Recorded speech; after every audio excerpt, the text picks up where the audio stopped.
Assalomu alaykum qizlar, bugun sizlar bilan uy sharoitida shokoladli keks birgalikda tayyorlaymiz. Bu keks retseptini har doimgidek kitoblarim ichidan oldim. Sizlarga ishonchli va bittada o'xshab chiqadigan retsept bu. Albatta shu retsept asosida tayyorlab ko'ringlar. Bo'lmasa boshladik. Idishga tuxum bilan shakar solib, oppoq massa bo'lguncha yaxshilab mikser qilib olamiz. Massamizni ustiga yog' hamda sut solib, yana bir ro'y aralashtirib olamiz. Kabartma, vanilin hamda elangan unimizni solib, yana aralashtirib olamiz.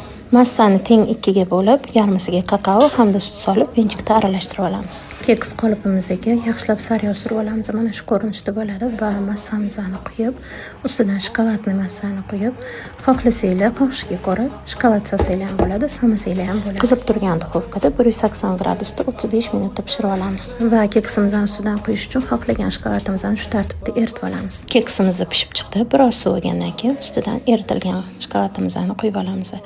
Har doimgidek to'liq retsept opisaniyada qoldiraman.